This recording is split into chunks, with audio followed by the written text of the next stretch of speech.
Nah, kita bahas salah satu penyakit hati yang lagi tren sekarang, yaitu somse, ya. Ya, orang yang sombong itu dari mana awalnya penyakit sombong atau takabur? Awalnya iblis. Aba wastakbaru. Orang yang makhluk sombong pertama iblis. Iblis kenal ke Allah loh, Pak. Iblis sudah kenal Allah duluan, iblis sudah taat duluan, tapi ketika diuji dengan Allah menciptakan Nabi Adam dan iblis disuruh bersujud, dia menolak kebenaran. Perintah Allah, sujud ke Adam. Sujud ini bukan sujud penghambaan, ya. Kalau kita sujud kepada Allah sebagai hamba, tapi sujud ini penghormatan kepada Nabi Adam. Kebenaran perintah dari Allah suruh bersujud, tapi iblis tidak mau. Maka ciri pertama orang yang sombong batarul haq, mendustakan, menolak kebenaran. Lalu iblis melihat Adam cuma dibuat dari tanah, saya dibuat dari api. Nah, ini penyakitnya, meremehkan yang lain. Jadi biasanya sombong itu dari ujung, saya merasa lebih dari yang lain, kemudian direalisasikan dengan merendahkan yang lain. Makanya orang-orang yang sombong itu tidak suka kepada agama. Mau kaya, mau miskin, apakah ada orang miskin sombong? Adakah orang miskin sombong? Coba acungkan tangannya. Orang sombong itu nggak ada kaitan dengan harta. Di antara cirinya adalah tidak suka kepada agama. Makanya orang-orang sombong tuh kalau ngedengar agama tuh nggak suka. Tidak suka ke Allah, nggak sanggup dia nyebut Allah. Paling yang di atas. Padahal yang di atas tuh lampu, ya, burung, awan, ya kan, genteng. Nggak bisa, nggak sanggup menyebut Allah tuh. Juga orang sombong tidak suka ke Quran. Referensinya bukan Al-Quran. Tentu saja kita harus mereferensikan banyak hal, tapi Al-Quran di atas segalanya, karena itu kalam Allah. Berat mendengarkan Islam, berat untuk belajar Islam, juga meremehkan Nabi Muhammad. Orang sombong tuh, ini Islam yang saya ceritakan Islam, ya. Orang Islam yang sombong enggak mau meniru Nabi Muhammad. Dia akan punya idola yang lain. Jadi sombong itu bukan petantang petenteng saja, hadirin, tapi intinya adalah dia menolak kebenaran. Enggak suka dengan para ulama, enggak mau, karena kalau dekat dengan ulama itu dia bakal dinasehatin, kecuali ulama yang tidak nasehatin, ya. Dia akan senang dengan ulama yang nurut. Tapi kepada ulama yang memberitahukan yang hak tidak akan suka. Memang begitu kesombongan tuh, ya. Tidak suka juga ke majelis taklim, karena majelis taklim itu penuh nasihat. Aduh, panas dia. Tidak suka juga berkumpul dengan orang yang suka nyari ilmu. Sukanya sama yang itu aja, memuaskan nafsu. Halo, lagi mikirin siapa ini? Jangan mikirin tetangga, pantas tetangga saya sombong. Waktu dia ngomong gitu, dia yang lagi meremehkan yang lain. Ini baru satu nih, hadirin. Nah, jadi kecenderungannya itu tidak menyukai kebenaran. Kenapa? Karena dia merasa dirinya udah benar. Jadi kalau dikasih masukan, syarat enggak mau. Jengkel dia, dikritik marah, karena dia udah merasa paling hebat, paling benar, paling sukses. Auranya, dengerin hadirin sekaliannya, orang yang sombong itu karena dia sangat ingin orang mengakui dirinya tuh hebat. Dengar ini kuncinya ya. Sehingga ciri yang kedua, wa ghamtun nas, meremehkan orang, merendahkan orang lain, celetak-celetuknya, komentarnya, gayanya tuh udah sombong aja.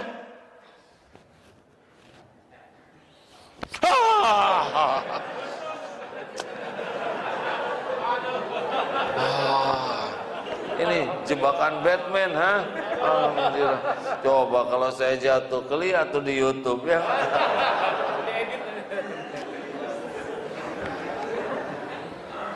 Lain kali ada piket di belakang ya. Orang sombong, ya maaf Pak, dari gayanya.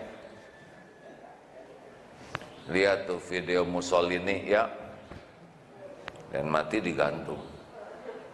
Petantang. Siapa yang ada? Ini Pak lagi menunjuk. Cara nunjuk, sini. Udah pasti itu lagi sombong kita. Sini. Kenapa dia begini? Karena dia menganggap remeh yang diginiin. Ini nggak berani Pak keluar ke atasannya. Wali kota, sini. Nggak bisa keluar. Iya Pak. Ke bawahan berani gini sama komandannya.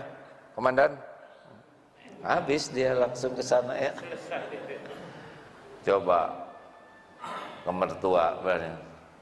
Mertua selesai, nggak ada warisan.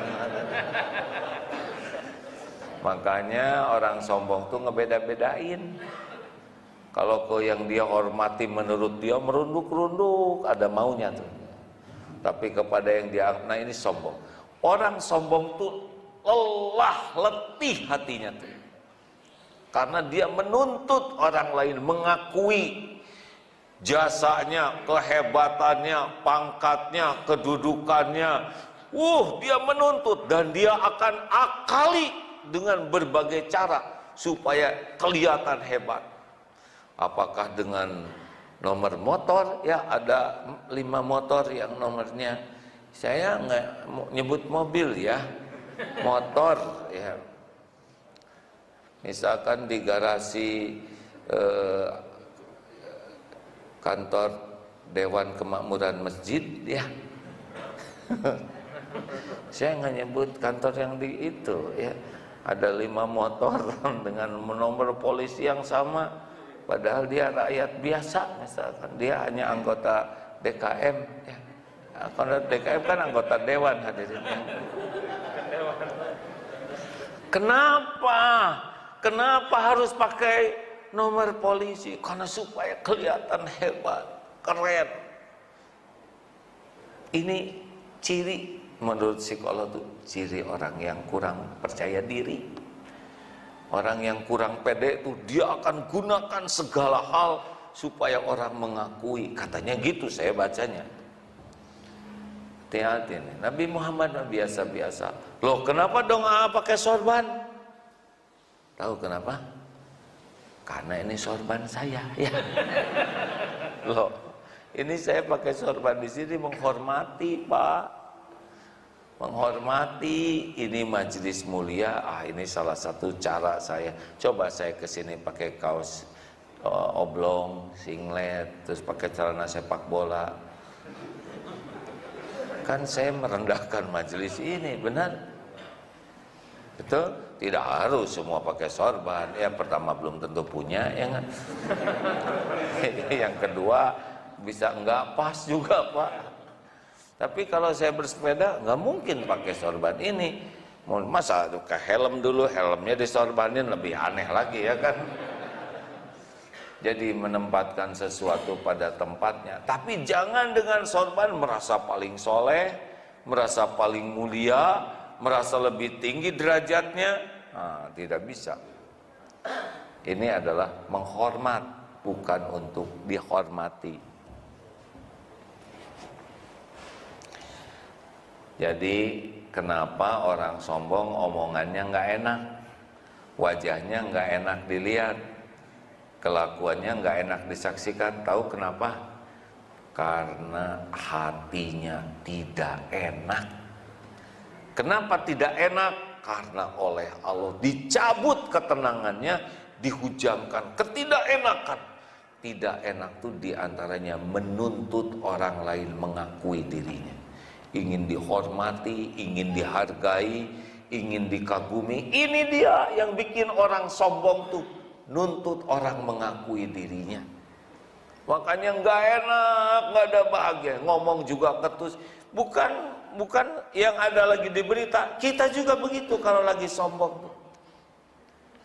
Nah, di dalam surat Al-Furqan ayat 63 ya, wa ibadur rahmanil ladzi, sebentar. Kita lihat di surat Al-Furqan ayat 63. Ini saya kira teman, ibadur rahman itu ada beberapa cirinya, tapi ini salah satunya ya. Wa ibadur rahmanil ladzina yamshuna 'alal ardi hauna wa idza khatabahumul jahiluna qalu salama. Dan hamba-hamba Allah yang penyayang itu adalah orang-orang yang berjalan di atas bumi dengan rendah hati, haunan. Dan bila orang-orang jahil menyapa, ya wa idza khatabahumul jahiluna qalu salama. Dan bila ada orang jahil tuh begini yang saya dapatkan penafsirannya ya. Jadi orang rendah hati itu bukan lagi begini nih. Ini lagi setel soleh sekarang ya, belum kelihatan. Apalagi yang depan-depan ini lagi dikemas. Waduh. Jengkel-jengkel juga ditahan ya. Ini lagi settingan ya. Ini lagi settingan.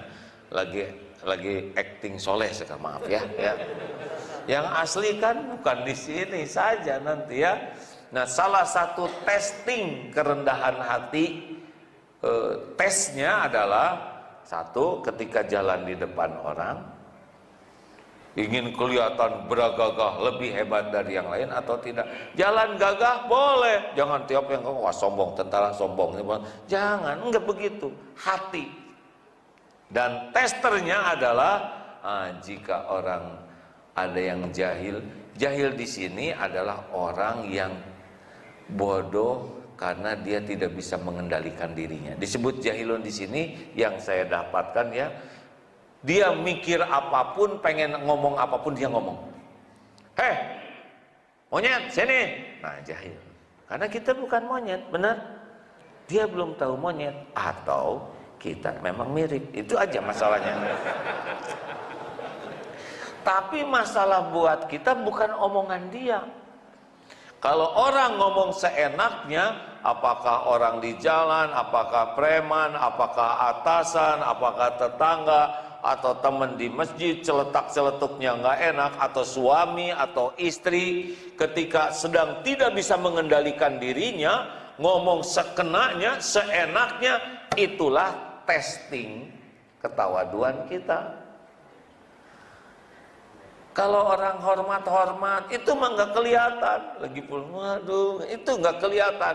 Nanti kalau ada orang yang tidak bisa mengontrol dirinya, celetak-celetuk nggak enak, apa yang kita lakukan itulah salah satu alat ukur kita tawadu atau tidak.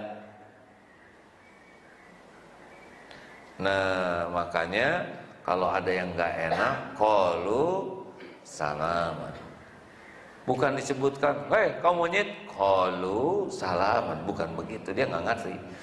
Tapi perkataan yang mendamaikan, perkataan yang membawa keselamatan. Keselamatan tuh misalkan dia berkata jelek, akhirnya dia jadi reda dari kejelekannya. Dia emosi, kita berkata yang membuat dia reda emosinya.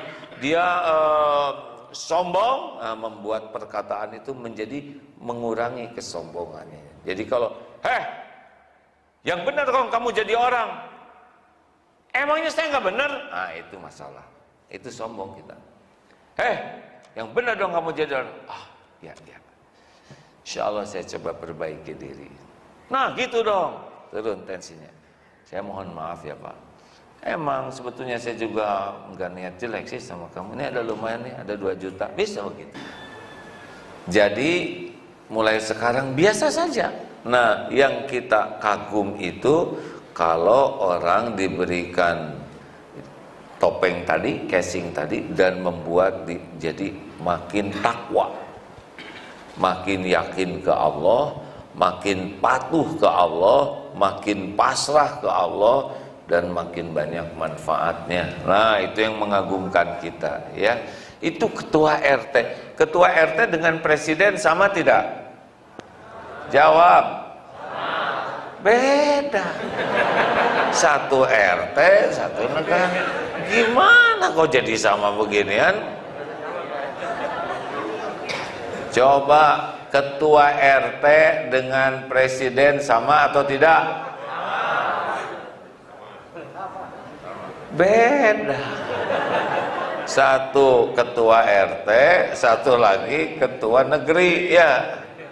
Sekali lagi pertanyaannya, ketua RT dengan presiden sama atau tidak? Sama. Sama-sama ciptaan Allah, sama-sama diangkatnya oleh Allah, sama-sama diuji oleh Allah. Mana yang lebih berat cobaannya, jadi ketua RT, jadi presiden? Ini mah jawabnya saya ininya seperti perlawanan, hadirin. Cara ngeceknya begini, berat atau tidaknya, ya. Mana yang lebih berat, ketua RT atau menjadi presiden? Caranya begini. Mana yang lebih berpeluang kotor hati? Itu ujiannya di sana. Lebih berpeluang jadi sombong, jadi hansip atau jadi jenderal? Nah, iya, pangkat kopral atau jenderal. Makin tinggi pangkat, kalau tidak hati-hati, peluang tidak lulusnya makin besar. Tidak lulus itu apa? Jadi makin kotor hatinya. Karena lulus itu qalbun salim. Yauma la yanfa'u malu wala banun illa man atallaha biqalbin salim. Ingat, hari tiada manfaat harta dan anak-anakmu kecuali orang yang berjumpa dengan Allah biqalbin salim. Jadi yang lulus itu adalah yang paling bersih hatinya. Wah, kalau gitu saya nggak mau jadi jenderal. Ya siapa yang nakdirin? Allah yang nakdirkan, ya. Kalau Allah mau takdirkan jadi itu, Pak. Walaupun masuk akabri sama-sama, tapi ketentuan Allah si fulan bakal jadi jenderal, jadi. Dan itu adalah ujiannya. Coba yang bikin wajah kita siapa? Yang bikin badan kita siapa? Yakin? Mana yang berat ujiannya? Jadi orang biasa-biasa aja atau orang yang cakep? Jawab. Yang berat ujiannya gimana, Han? Lelaki jadi orang biasa aja atau yang ganteng? Tuh, kenapa pengen ganteng? Udah mah nggak akan jadi ganteng. Berat ganteng tuh, Pak. Jadi tepos tebar pesona. Oh iya, makin kita diberikan kegantengan, pengen. Kalau wanita cantik, pengen orang tahu cantik, makanya menderita kalau nambah tua karena takut hilang cantiknya. Makanya di status tuh potret-potret zaman dulu yang dipasangnya. Hati-hati tuh, di potret udah potretnya juga diarsir, Pak, pakai komputer, jadi mulus, tidak ada dekok-dekoknya, ya. Tidak ada keriput-keriputnya. Nah, ini kan seni kebohongan publik. Halo? Coba yang otot kawat, balung besi, leher beton, makin bagus badannya, pasti pengen diketahui orang. Ya kalau kurus kering mah rada malas pakai kaos ketat, ya kan, ketahuan. Maaf, saya nggak berani ngomong, ya.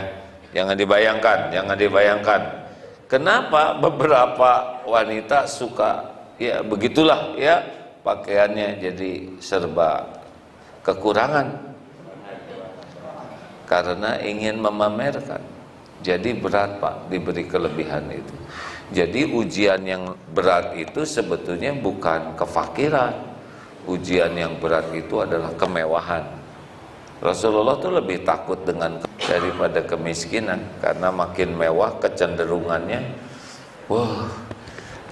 Nah sekarang ya di Indonesia ini kemewahan itu membuat orang jadi korupsi, dan korupsi itu nggak pernah sedikit Pak. Jarang orang korupsi 2.000 gitu, 3.000. Coba yang kira-kira ujiannya lebih berat, lulusan SD, lulusan S3.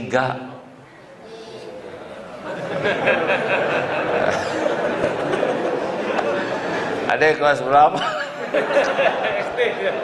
SD ya? Belum lulus, pantas jujur.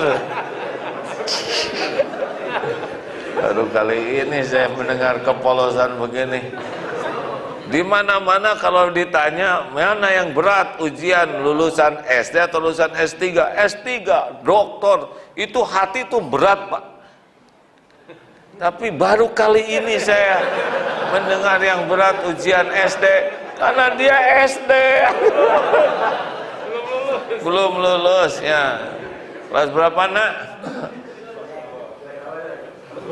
Mau diuji enggak oleh Allah? Ya ada-ada aja. Alhamdulillah, semoga diberi kekuatan ya deh ya. Tapi beliau jujur loh hadirin ya, berat ujian SD itu karena beliau SD ya. Masya Allah. Bu, Ibu, berat mana ujiannya? Cakep atau biasa saja? Coba diperhatikan, aduh ini nama raja ya kan. Udahlah terserah ibu aja kan. Saya lanjutkan aja. Sama Pak, mana yang lebih berat? Jadi penceramah atau jadi pendengar? Berat. Ujubnya merasa lebih soleh, sombongnya gampang menganggap remeh orang lain, dengkinya lihat penceramah yang lain, riaknya melihat jamaah banyak merasa sukses, padahal jamaahnya satu yang dengar, jamaahnya 1.000, 100.000, sama apa? Sama-sama yang menilai adalah Allah. Ini alhamdulillah masjidnya paslah ukurannya. Saya nggak nyebut kecil ya. Coba Pak, ini ya maaf ya, mana yang berat ujiannya? Diundang oleh Musola Al-Ikhlas atau diundang di Masjid Istiqlal? Ujiannya berat-berat yang mana Pak? Istiqlal. Diundang ceramah di Masjid Istiqlal di depan, waduh itu kalau enggak hati itu merasa, wah saya ini orang spesial. Diundang di Istana Negara, waduh kadang-kadang hati itu diundang, para menteri semua mendengar, para jenderal memperhatikan, para duta besar, waduh kalau enggak tuh naik hati itu. Diundang di Kampung Cikemeh misalkan ya,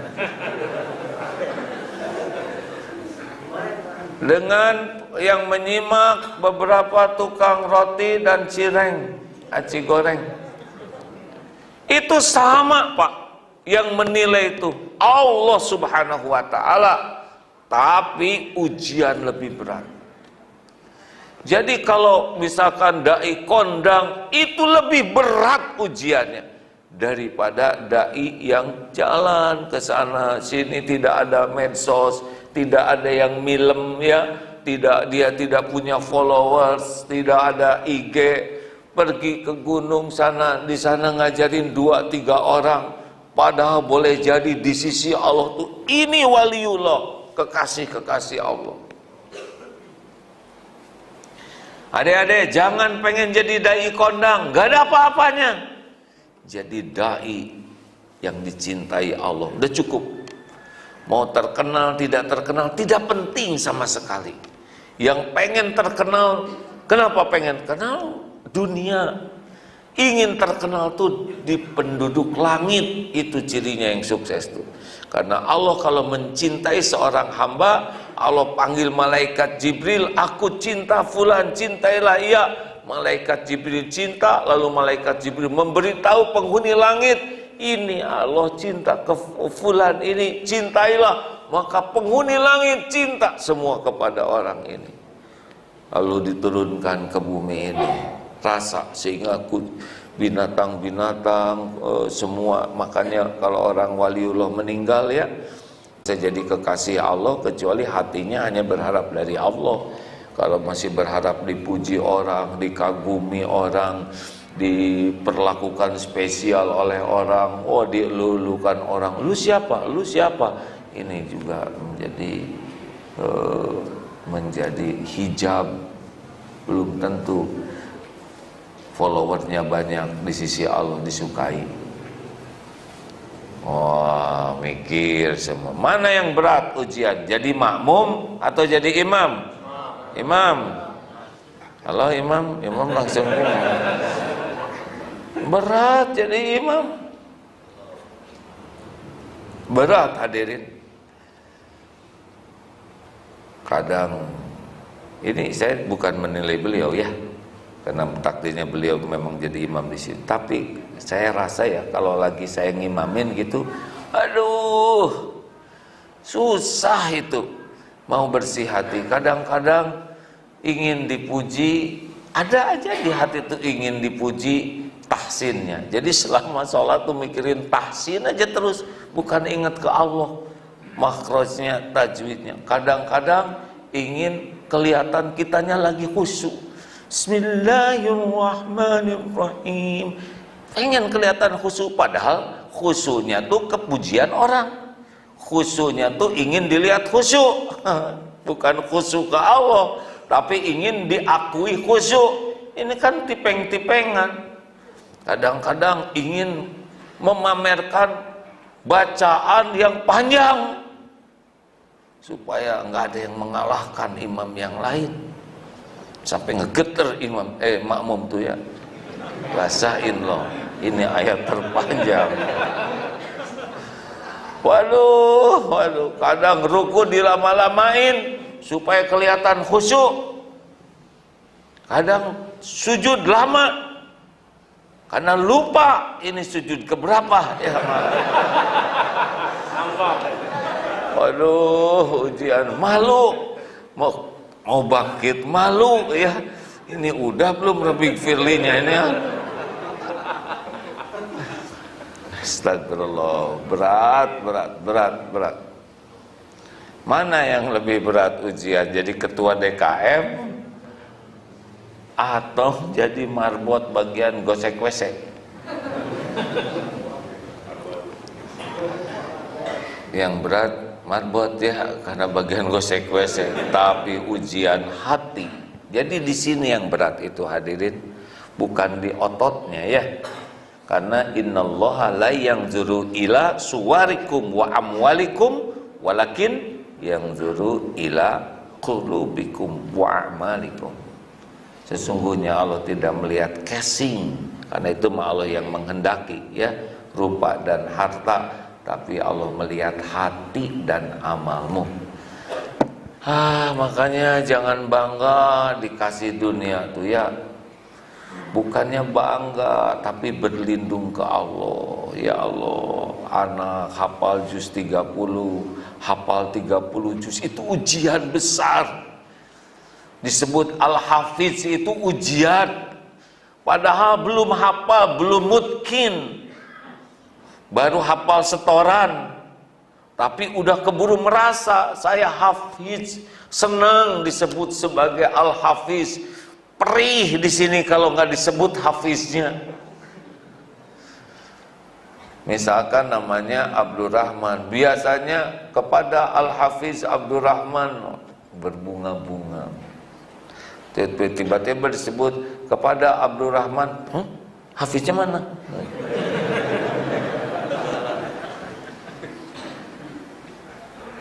Hati-hati ya. Orang tuanya jangan ikut somse. Ada yang anaknya penghafal Quran yang ujubnya tuh ibu bapaknya. Kemana-mana bawa potret di wisuda. Waktu anaknya di wisuda, alhamdulillah anak saya sudah hafal 30 juz. Kalau alhamdulillah itu bagus, yang jangan itu ujubnya. Ibu bagaimana anaknya bisa hafal 30 juz begini ya? Jadi saya sebagai seorang lain, dia aja Iqra enggak tamat-tamat. Hati-hati. Apalagi anaknya disebut syekh gitu ya. Aduh, kadang-kadang naik ujian tuh. Anak sekolah di tempat yang terkenal, hati naik. Ujian hidup ini intinya ujian hati.